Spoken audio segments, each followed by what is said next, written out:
Let's talk about the video game Demon Slayer the Hinokami Chronicles. When this game came out, there were a lot of people saying that there was a lack of content as well as a very thin roster, and that is extremely true. I just bought this game since it was on sale on the Xbox store for Christmas, and while the game has some interesting aspects and fun moments, it really is only worth your time based upon a few conditions that I will discuss. The number one reason to get this game is for the simple fact that this is the only Demon Slayer game available, as well as one of the rare gems of anime games that follow the actual story of the series. CyberConnect 2, the maker responsible for the Ultimate Ninja Storm games, basically puts a Demon Slayer skin over a Naruto game, but that isn't a bad thing, really. If you don't have any experience with the Ninja Storm games, they are 3D fighters where you have a limited number of combos and an ultimate move with some support thrown into the mix. It's very basic stuff, but I like it because it does the job that it sets out to do: build a mildly entertaining anime video game. If you have seen the Demon Slayer anime, each major fight in the first season and the Mugen Train arc is in there. Each character in those fights is also playable in the offline and online matches, even the demons. The problem with this game, though, is that it's very straightforward. There are some interactive scenes where you get to feel like you're cutting through the demon's head, and while the music and the dialogue are both fine, they only serve to reignite your passion for the series, not to provide you with any new feelings. So this is both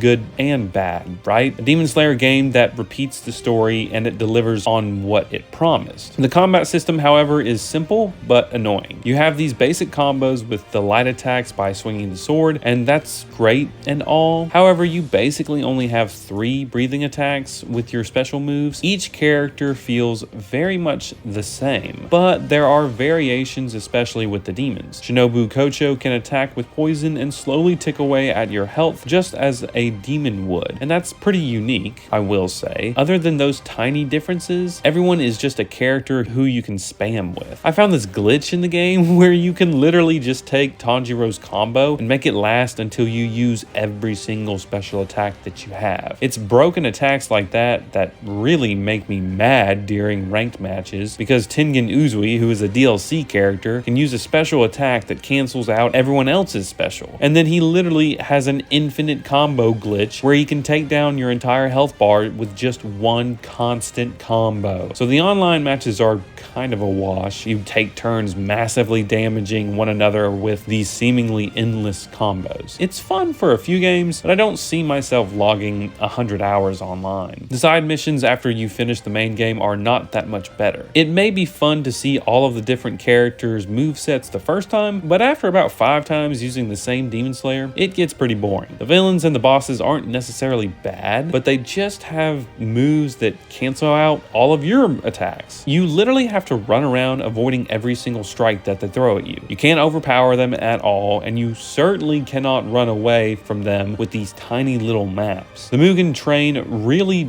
pissed me off because there's literally 10 feet of space where you can move left to right, and Enmu's attacks take up the whole screen. So you have to get close to him, but you also can't let him catch you in one of those deadly combos. I just barreled through the game with very little finesse. I brute forced my way through the levels, and honestly, it doesn't even take you 5 hours, probably. The best part of the game is twofold. On one hand, you get to relive some of the fantastic moments in the series, and on the other hand, you also get to experience true rage and joy when you win an online ranked game. The worst part is that the entire video game is pretty repetitive. I'm making this sound worse than it is because if you like the Ninja Storm games, then you will probably like this game. However, I feel like someone who hasn't seen Demon Slayer would enjoy this game a lot more, if that makes sense. They can follow the story for the first time, and it's very interactive, and there are a lot of little Easter eggs and stuff that's cool. Maybe it would be good a few years down the road to play when you kind of forgot what happened in season 1 and you would like an interactive retelling of the story. The bottom line is that Demon Slayer the Hinokami Chronicles is not worth more than $20 on Xbox maybe. I paid $25 for the Ultimate version, which doesn't have the DLC characters from the Entertainment District arc, and I feel like I just barely got my money's worth. Very bare bones game to say the least. I got some enjoyment, yes, but if you are not a fan of Demon Slayer, or you want the Legendary Edition with all of the DLC to go on sale for less than $25 or something, then I would say just don't buy it. If I had to give it a score out of 10, then I would say it lands directly in the middle at 5. That means that this game is just plain fine. Comment down below what your thoughts were on this game if you've played it, and check out my Demon Slayer videos in the corners of this video.